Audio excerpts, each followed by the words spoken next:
ओडिशा निर्माण श्रमिक संघ अनुबंधित प्लाम्बर यूनियन रो 15 वार्षिक अधिवेशन आज नवकलबर आखंडमणि मंदिर प्रांगण में अनुष्ठित हो जाइछि। समाजसेवी सुरेंद्रनाथ दास जगन्नाथ निकट में प्रदीप प्रज्वलन करथिले। सीआईटीयू रो जिला संपादक तथा ओडिशा निर्माण श्रमिक यूनियन रो जिला सभापति शरद कुमार रायगुरु जोगदेई कहिले जे 1996 मसीह निर्माण श्रमिक मानक पई आईन प्रणयन होई ओडिशा रे निर्माण श्रमिक कल्याण बोर्ड कार्यकारी होई आसुछि। श्रमिक मानक पई 10 लाख टंका ऊर्ध्व निर्माण क्षेत्र 1% शेष आदाय करी सेमानकु जंत्रपाति साइकेल गृह छात्रवृत्ति झियो विवाह पेंशन व्यवस्था कराजिबो। किंतु 17 मासर बीजेपी सरकार बोर्ड को पुनः क्षम करि पारले नाही। अणश्रमिक माने कार्ड पाउथबा बेले प्रकृत निर्माण श्रमिक कार्ड पाउनी। सहायता राशि देबा नै पुरी श्रम दप्तर नाराज। ऑनलाइन व्यवस्था करी यूनियन मानकर अधिकार काढी नेउछि। बीजेपी 4 श्रम कोड निर्माण श्रमिक आईन को सेथरे मिसाई देबे। फलरे निर्माण श्रमिक पई थिबा समस्त सुविधा सुजोगरु सेमाने वंचित हेबे। एहा विरोध रे समस्त निर्माण श्रमिक एकाठी हेबे ओ तार नेतृत्व प्लम्बर यूनियन नेबे बोली कहिथिले। आसंता मासरे ए समस्त दाबी नै श्रम दप्तर घेराव हेबे बोली निष्पत्ति नेछि आजिर अधिवेशन।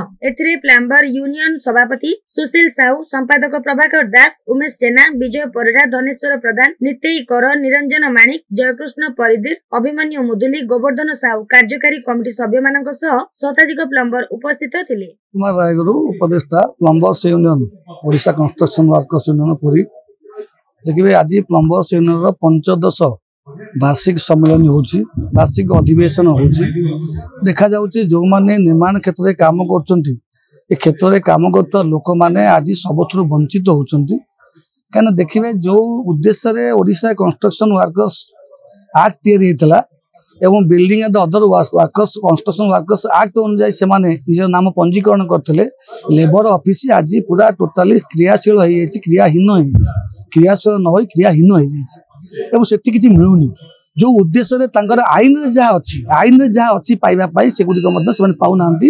प्लम्बर्स हूँ आउ देखिए एमाने एते उच्च कुशली कारीगर बिना प्लम्बर्स देखिए भारत वर्ष बाहर को प्लम्बर्स माने जाउछंती। आ प्लम्बर्स माने आज देखिए ए क्षेत्र में एभली भाव हताश होउछंती से माने जा आईनगत जिनस पाइबा था पाई पाउ नांती लेबर ऑफिस जो सरकार देखिए जो लेबर कल्याण बोर्ड अच्छी कल्याण बोर्ड तक कार्यकारी करूनांती।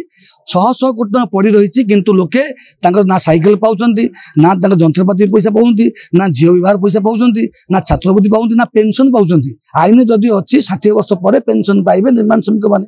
तो प्लम्बर्स एभली एक उन्नत क्षेत्र में काम करछंती सेमानक पाई किछि नाही एवं सेमानक पाई जो उद्देश्य आदाय हबा कथा 10 लाख टंका ऊर्ध्व बिल्डिंग जो अच्छी शेष आदाय कथा शेष आदाय होनी। सरकार अंतपक्षे ए क्षेत्रटा को एभली अवहेला करछंती जो देखिए आज निर्माण क्षेत्र में काम करता समस्त श्रमजीवी मनीष आज हा उतास अच्छा 60 वर्ष पर से राहा खोजुंट राहा पाऊना सामाजिक निरापत्ता मिलूनी। तेणु एभली एक क्षेत्र में आज निश्चित भाव में आम आलोचना हम किभली भाव निर्माण क्षेत्र में काम कर श्रमिक मैंने प्लम्बर्स मैंने एत उपकृत हो पारे आसंता दिन में केमी से लेबर एक्ट और लेबर ऑफिस द्वारा उपकृत हो पारे से विधिबद्ध खसड़ा प्रस्तुत आज हम आम आशा करूँ निर्माण क्षेत्र में जिते सब लोग काम कर एकाठी हूँ कौटी ना कौटी एकाठी होकर आईन सपक्ष एवं निज अधिकार पाई एवं सरकार जो भूल नीति विरुद्ध में एकजुट होकर आंदोलन अभिमुखी हूँ।